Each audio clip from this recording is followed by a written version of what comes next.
రామారావు గారు, ఈ కేసు ఎటువైపు వెళ్తోంది అనుకోవచ్చు? ఎందుకంటే ప్రస్తుతానికి సాక్షిగా పిలిచారనుకోవచ్చా, లేదంటే ఒక అదనపు సమాచారాన్ని సేకరించే ఉద్దేశంతో హరీష్ రావును పిలిచారనుకోవాలా?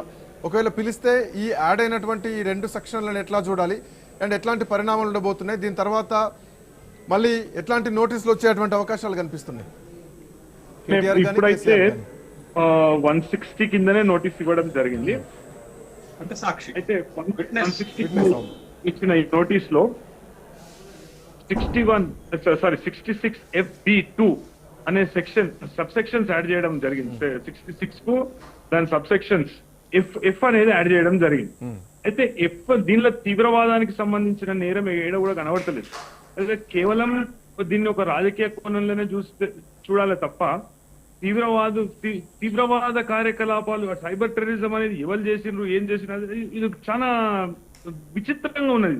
ఇప్పుడు సైబర్ టెర్రరిజం అనేది దీనిలో సంబంధం. ఇప్పుడు ఫోన్ ట్యాపింగ్ అనేది రాజకీయ కారణాల వల్ల చేయరు. ఫోన్ అనేది భద్రతా దృష్ట్యా ట్యాపింగ్ అని కూడా అనదు, ఇంటర్సెప్షన్ అంటారు. దాన్ని ఇంటర్సెప్షన్ ఎప్పుడు చేస్తారంటే అది కామన్ గా నడిచే ప్రక్రియ, అది నిఘా వ్యవస్థలో అంతర్భాగము. అయితే వ్యక్తిగత కారణాల వల్ల కొంతమంది రాజకీయ ప్రతినిధులు ఫోన్లు ట్యాప్ చేసిండ్రు అనేది ప్రధానంగా మోపబడ్డ అభియోగం. అయితే ఆ అభియోగంలో భాగంగా కొంతమంది పోలీస్ అధికారులను అరెస్ట్ చేసిరు, పోలీస్ అధికారులపై కేసులు పెట్టడం జరిగింది. ఆ పోలీస్ అధికారులు విచారణను ఎదుర్కొంటున్నారు. విచారణలో భాగంగా కొంతమందిని వాళ్ళు పిలవచ్చు. అయితే ఈ హరీష్ రావు గారిని పిలిచిన విషయం మాత్రం కొద్దిగా అంటే నమ్మశక్యంగా లేదు. హరీష్ రావు గారికి ప్రాథమికంగా అంటే చట్టం గాని లేకుంటే రాజ్యాంగం గాని ఆయన చెప్తే ఫోన్ ట్యాప్ చేసే అధికారాలు పోలీసు వాళ్ళకు కల్పించదు. అటువంటి ప్రక్రియ లేదు. ఆయన దాంట్లో అంతర్భాగం కాదు. నంబర్ 1.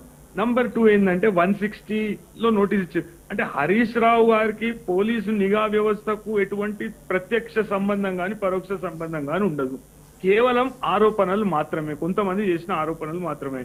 ఏ విధంగానైతే ఆయన సిబిఐ అధికారులతో దీన్ని విచారణ చేయాలని నిన్న అనడం జరిగిందో, అదే విధంగా గత నెలగా అంటే కాకపోతే కంటిన్యూస్ గా ప్రశ్నిస్తుంటే దాన్ని దృష్టిలో పెట్టుకొని చేసిన పనిగా కనబడుతుంది మనకు. అయితే 66 F2B అనే సెక్షన్ అనేది అసలు ఎటువంటి పొంతన లేని సెక్షన్. అది కేవలము తీవ్రవాద సంస్థల పైన, అంటే ఫస్ట్ లింబ్ ఏం చెప్తుంది, తీవ్రవాదం చేసే సంస్థలు, ఉగ్రవాద సంస్థలు వాళ్ళు అంతర్జాలం కేంద్రంగా ఉగ్రవాద కార్యకలాపాలను విస్తరించడము, అనాథరైజ్ సోర్స్ లో ఎంటర్ కావడము. హరీష్ రావు గారు దేశ భద్రత కోసం సెక్యూరిటీ కోసం చేసేది గూఢచార వ్యవస్థ. సో దాన్ని రాజకీయంగా ఉపయోగించేటువంటి అవకాశం లేదు. ఒకవేళ రాజకీయ నాయకులు చెప్పినా గానీ అధికారులు చేస్తే అధికారుల మిస్టేక్ అవుతుంది తప్ప దీన్ని రాజకీయంగా ఆపాదించేటువంటి పరిస్థితి మాత్రం కనిపిస్తలేదు అంటున్నారు. వాస్తవమే. అది రాజకీయంగా ఎట్లా చెప్తారు, ఫలానా వ్యక్తి ఫోన్ ట్యాప్ చేయండి రాజకీయ అవసరాల కొరకు, లేకుంటే రాజకీయ ప్రత్యర్థుల ఫోన్లు ట్యాప్ చేయండి అనే విషయాన్ని చెప్పిన పోలీస్ అధికారులు అనేది చేయరు. అది కేవలం వాళ్ళు ఈ కేసు కొరకు సృష్టించిన ఒక కథ తప్ప ఇప్పుడు హరీష్ రావు గారికి ప్రత్యక్ష సంబంధం గాని పరోక్ష సంబంధం గాని ఉండాలి ఆ కేసులో. అయితే దీనిలో అంటే నోటీసు కూడా ఆయనని ఇబ్బంది పెట్టే చర్యలో భాగంగానే కనబడుతుంది. నోటీస్ ఇచ్చి మీకేం తెలుసో చెప్పు అంటే ప్రాథమికంగా ఆయనకు 160లో నోటీస్ ఇచ్చారు.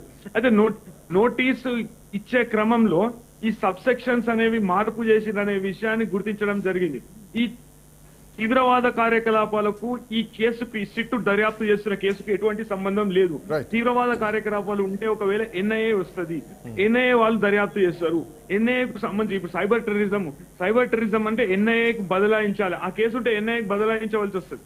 అయితే సైబర్ టెర్రరిజం కు సంబంధించిన సెక్షన్ దీనిలో పెట్టడంలో అంతరార్థం ఏందని అసలు అర్థమే అయితలేదు. కేవలం రాజకీయ కక్ష సాధింపు చర్యగా మాత్రమే మనం చూడవచ్చు. రైట్ ప్రతాప్ రెడ్డి గారు, ఇప్పుడు హరీష్ రావు ప్రశ్నిస్తే హరీష్ రావు